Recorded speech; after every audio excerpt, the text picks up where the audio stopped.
যার হায়াত আছে সে কখনো মরে না।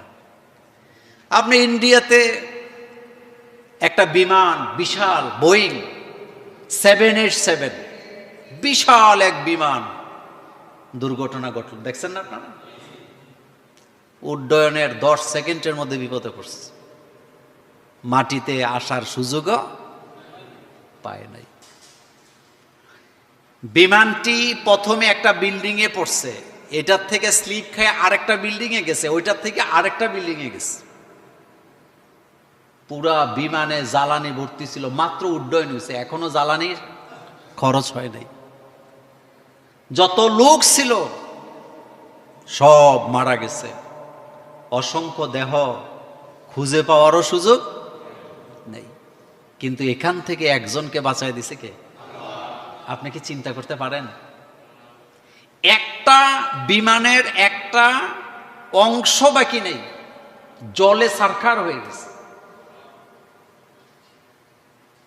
আবার দেখেন, বিমানই ছিল না, দুপুরবেলা ভাত খাইতে বসছে হোস্টেলের মধ্যে ছাত্ররা, মেডিকেল কলেজের একটা হোস্টেল। এরা তো বিমানে উঠে নাই, এরা দুপুরবেলা লাঞ্চ করতে বসছে, এদের মধ্য থেকে মারা গেছে। তারা কি জানতো? তারা কি জানতো যে এখানে খাইতে বসলে আমরা মারা যাব? কেউ যদি জানতো এই বিমানে উঠলে আমরা মারা যাব, তারা কি বিমানে উঠতো? না। আরো আশ্চর্য হবেন, একটা পরিবার, 3টা সন্তান, মা এবং বাবা, কয়জন হয়েছে? বাচ্চাদেরকে ইংল্যান্ডের উন্নত মানের স্কুলে লেখাপড়া করাবে, এই উদ্দেশ্যে ইংল্যান্ড চলে যাচ্ছেন ওরা, বাচ্চাদেরকে নিয়ে ওখানে পড়ালেখা করাবে। পুরা ফ্যামিলি বিমানে উঠেও সেলফি পোস্ট করছে, কিন্তু যাইতে পারছে? তারা কি জানতো যে এখানে গেলে তারা মারা যাবে? না। আপনি যদি জানতেন যে সামনে আপনার বিপদ, আপনি কখনো এক পা সামনের দিকে দিতেন না। এটা একমাত্র জানেন কে?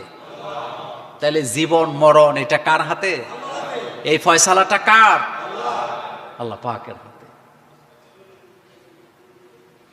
মাওলানা সৈয়দ আবুল আলা মওদুদী রাহিমাহুল্লাহ, তাকে ফাঁসির রায় শোনানো হলো।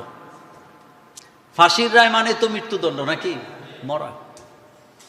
তিনি ফাঁসির রায় শোনার পরে আদালতে দাঁড়িয়ে বলেছিলেন, মৃত্যুর ফয়সালা আকাশে হয়, মৃত্যুর ফয়সালা জমিনে হয় না। মৃত্যুদণ্ডের রায় লিখার পরে একজন আসামি বলতে পারে যে মৃত্যুর ফয়সালা আকাশে হয়, এটা জমিনে হয় না, ইমানটা কেমন লাগবে? কিন্তু আশ্চর্যজনক ব্যাপার, মৃত্যুদণ্ডের রায় লেখার পরে, ঘোষণা দেওয়ার পরেও তাকে ফাঁসি দেওয়া যায় নাই। তারে বাঁচায় দিছে কে? আমাদের এটিএম আজহারের কথাটা চিন্তা করেন তো। এটিএম আজহারকে রায়ের পর রায় তাকে মৃত্যুদণ্ড দেওয়া হয়েছে, এটা আপনারা জানেন তো। এখন তিনি কোথায়? উন্মুক্ত আকাশ। তাইলে বলেন তো, মৃত্যুর ফয়সালা কোথায় হয়?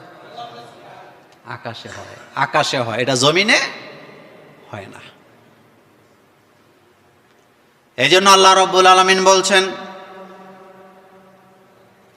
আমি তোমাদেরকে বিপদ মুসিবত দিয়ে পরীক্ষা করি।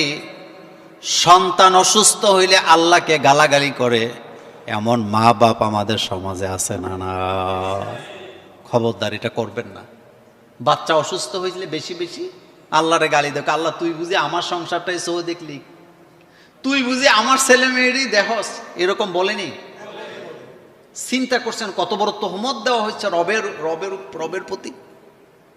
বাচ্চা অসুস্থ, সুস্থ হয় না, আমার ছেলে মেয়ের উপরে আল্লাহর কুনজর পড়ছে। নাউজুবিল্লাহি মিন জালিক। আল্লাহ কি কারো প্রতি কুনজর দেয়? আল্লাহ যদি কারো প্রতি কুনজর দেয়, তাহলে এই মানুষের কি অস্তিত্ব থাকবে? কিন্তু বলে দিচ্ছে না, এটা কখনো বলা যাবে